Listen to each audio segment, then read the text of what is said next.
বিভিন্ন দেশের রাষ্ট্রপ্রধানরা নিরাপত্তা ও তথ্য বেহাত হওয়া থেকে নিরাপদ থাকতে বিভিন্ন ধরনের ফোন ব্যবহার করেন। এর মধ্যে বাংলাদেশের বর্তমান প্রধানমন্ত্রী তারেক রহমানের হাতে দেখা গেছে এমন একটি ফোন যা সহজে চোখে পড়ে না। তবে এটি কোন মডেলের ফোন, এর দামই বা কত?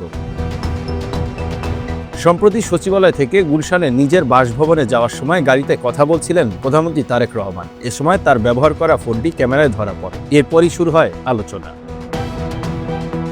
অনলাইনে সার্চ দিয়ে দেখা গেছে প্রধানমন্ত্রী তারেক রহমানের হাতের ফোনটি সিরিন ল্যাবসের তৈরি সিরিন ফ্যানি, বিশ্বের প্রথম ব্লকচেইন নির্ভর ফোন, যা প্রথম রিলিজ হয় 2018 সালের মে মাসে। আর এই ফোন জনপ্রিয়তা পেতে থাকে 2018 সালের শেষের দিকে। ব্লকচেইনে কোনো তথ্য বিকৃত করা যায় না, নির্ভুল তথ্য থাকে এতে।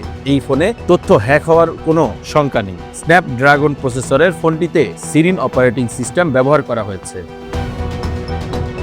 এই ফোনের আসল রহস্য তার সিকিউরিটিতে। তথ্য প্রযুক্তির এই যুগে একজন প্রধানমন্ত্রীর ফোন যতটা সিকিউর থাকা দরকার সবকিছুই আছে এর মধ্যে। সিরিন ল্যাবস তৈরি এই সিরিন ফ্যানির বিশেষ বৈশিষ্ট্য হলো একটি গোপন স্ক্রিন।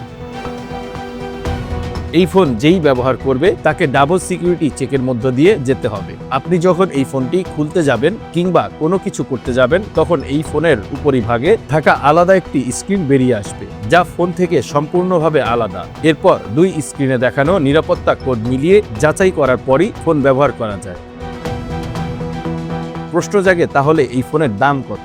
সিরিন ল্যাবসের তৈরি এই ধরনের নিরাপত্তা নির্ভর স্মার্টফোনের দাম সাধারণত প্রায় 999 থেকে 3500 মার্কিন ডলার পর্যন্ত হয়ে থাকে। এই ফোনটি এখন আর বাজারে তেমন পাওয়া যায় না, তবে সেকেন্ড হ্যান্ড পাওয়া যায়।